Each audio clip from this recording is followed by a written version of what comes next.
Hello everyone, welcome back to my channel. हमारी आज की वीडियो यूपी बीएड काउंसलिंग के स्केड्यूल से रिलेटेड है। देखिए, जो आपका स्केड्यूल है वो ऑफिशियल वेबसाइट पर आ गया है। अब आपकी जो काउंसलिंग है वो रैंक वाइज होगी, तो हम देखेंगे कि किसकी काउंसलिंग कब होगी और उसको किस तरह से करना है। तो आपकी काउंसलिंग की जो पूरी प्रोसेस है उस पर मैंने एक वीडियो बना रखा है, मैं लिंक डिस्क्रिप्शन बॉक्स में दे दूँगी। आप वहाँ जाके देख लीजिएगा, आपको समझ आ जाएगा कि आपको काउंसलिंग किस तरह से करनी है। तो हम देख लेते हैं कि स्केड्यूल किस तरह से बनाया गया है। देखिए, जो आपकी जो फर्स्ट फेज़ होगा काउंसलिंग का, वो रैंक फर्स्ट से लेके 50,000 तक होगा। तो इस फेज़ 1 में आपकी काउंसलिंग कब से स्टार्ट होगी? 19 अक्टूबर यानी कि फर्स्ट डे से लेके 23 अक्टूबर तक आपकी फेज़ 1 की काउंसलिंग स्टार्ट हो जाएगी। तो कितने दिन?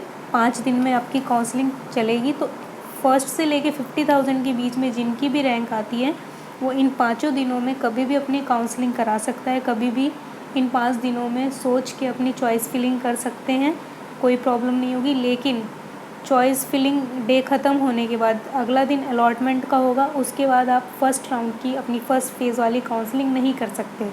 अगर आप इस काउंसलिंग को स्किप कर देते हैं तो फिर आप तब पूल काउंसलिंग में पार्ट ले सकते हैं। इसके बाद किसी भी फेज़ में आप पार्ट नहीं ले सकते।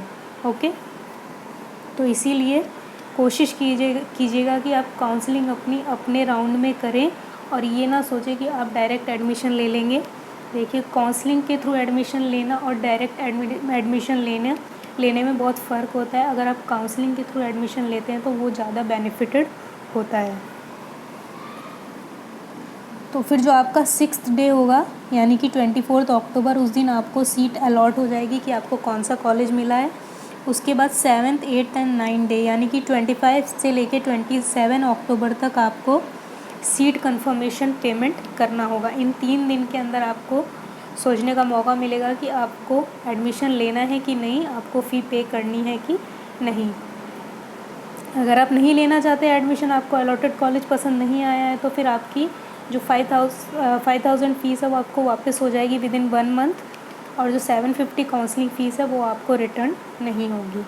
ओके, अब देखिए, जब आपका फ़र्स्ट फेज़ आपको जिस दिन सीट अलॉट होगी यानी कि 6th डे 24 अक्टूबर, जिस दिन आपको फ़र्स्ट फेज़ की सीट अलॉट होगी उसी दिन से आपका फ़ेज़ 2 का रजिस्ट्रेशन स्टार्ट हो जाएगा। और ये कब तक चलेगा आपका? ये आपका चलेगा 28 अक्टूबर। तो ये भी पाँच दिन चलेगा आपका। तो इनमें कौन कौन सी रैंक वाले होंगे? 50,001 से लेके 1,40,000 तक जिनकी रैंक है वो फ़ेज़ 2 में अपनी काउंसलिंग कराएंगे। अगर आप स्किप कर देते हैं तो फिर आप पूल काउंसलिंग में ही पार्ट ले सकते हैं, जैसे मैंने फ़ेज़ 1 में आपको बताया है। ओके, 11th डे आपको सीट अलॉट हो जाएगी यानी कि 29 अक्टूबर। और 12, 13 एंड 14 डे, इन 3 दिनों में आपको फ़ी पे करनी है जो कॉलेज आपको अलॉट हुआ है उसमें। इसी तरह से जब आपका फ़ेज़ 3 होगा आपका 1,40,001 से लेके 2,40,000 रैंक तक फ़ेज़ 3 होगा आपका। और वो कब से स्टार्ट होगा? जिस दिन आपका फ़ेज़ 2 की सीट अलॉट होंगी उसी दिन से आपका रजिस्ट्रेशन फ़ेज़ 3 का स्टार्ट हो जाएगा। तो 29 अक्टूबर से आपका फ़ेज़ 3 स्टार्ट हो जाएगा और वो आपका कब तक चलेगा? वो चलेगा 2 नवंबर तक। ओके, और 16th डे आपको सीट अलॉट हो जाएगी और 4th, 5th एंड 6th नवंबर यानी कि 17th, 18th और 19th डे आपको सीट कंफर्मेशन पेमेंट करना है, मतलब कॉलेज की फ़ी पे करनी है। फिर इसी तरह से जिस दिन आपका 3rd फेज़ की सीट अलॉट होंगी उसी दिन से आपका 4th फेज़ का रजिस्ट्रेशन स्टार्ट हो जाएगा यानी कि 3 नवंबर। और ये आपका कब तक चलेगा? 20 नवंबर तक। 21st डे को आपको 8 नवंबर तक, 7 नवंबर तक चलेगा और 8 नवंबर को आपको सीट अलॉट हो जाएंगी 4th फेज़ की। और उसके बाद फिर 9 नवंबर से 11 नवंबर तक आपको सीट कंफर्मेशन फ़ी पे करनी है। तो जो आपकी 4th फेज़ की काउंसलिंग होगी वो 2,40,001 रैंक से लेके लास्ट तक जिनकी भी जितने भी कैंडिडेट्स बचेंगे उनकी काउंसलिंग 4th फेज़ में होगी। ओके, अब देखिए जो आपको फिर ये 25 नवंबर और 26 नवंबर, ओके सॉरी 12 नवंबर एंड 13 नवंबर, जो 25 से लेके 26 डे होंगे, ये 2 दिनों में आपका डेटा रिकन्सिलेशन होगा, आपका डॉक्यूमेंट वेरिफिकेशन होगा। आप फ़ी कंफर्म होने के बाद भी जाके अपना एडमिशन करा सकते हैं, कोई प्रॉब्लम नहीं है। यानी कि आपको इतने सारे दिन मिल जाएंगे। 26 डे तक ये जो 4 फेज़ की काउंसलिंग है, इनमें जिनको भी सीट्स मिली हैं, जिन्होंने भी एडमिशन लिया है, तो वो 13 नवंबर तक अपना एडमिशन हर हाल में करा लेंगे। ओके, तो ये इसी आपके डेटा रिकन्सिलेशन का मतलब है आपको डॉक्यूमेंट्स वेरीफाई करवाने हैं जाके कॉलेज में 13 नवंबर तक। ओके, तो यहाँ पे आपकी ये 4 फेज़ की काउंसलिंग प्रोसेस ख़त्म हो जाएगी।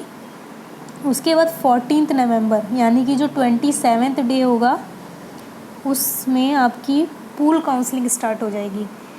पूल काउंसलिंग किन की होगी? जिन्होंने या तो इन 4 फेज़ में पार्ट नहीं लिया है किसी कारण से, या फिर उनकी रैंक वाइज जो काउंसलिंग थी, किसी की काउंसलिंग छूट गई है, तो फिर वो पूल काउंसलिंग में काउंसलिंग अपनी करा सकते हैं।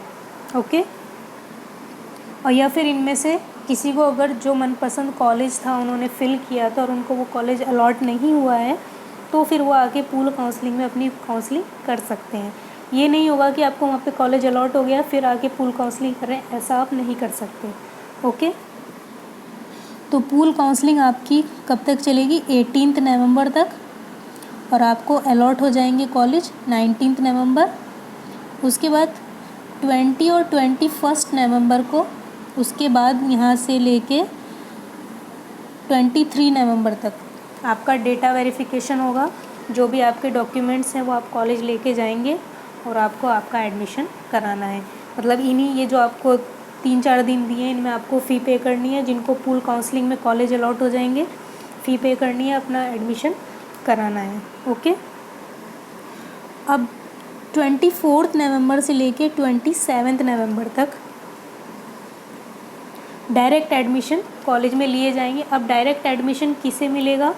डायरेक्ट एडमिशन उन्हें मिलेगा जिन्हें इन दोनों काउंसलिंग में से, यानी कि डायरेक्ट जो फर्स्ट काउंसलिंग है और जो पूल काउंसलिंग है, तो इनमें से जिन्हें भी कॉलेज नहीं मिला है वो जाके डायरेक्ट एडमिशन ले सकते हैं। लेकिन ऐसा नहीं है कि आपने काउंसलिंग की है, आपको कॉलेज मिल गया है, लेकिन फिर भी आप उसमें एडमिशन नहीं करा रहे हैं, तो आपको डायरेक्ट एडमिशन कोई भी कॉलेज नहीं देगा।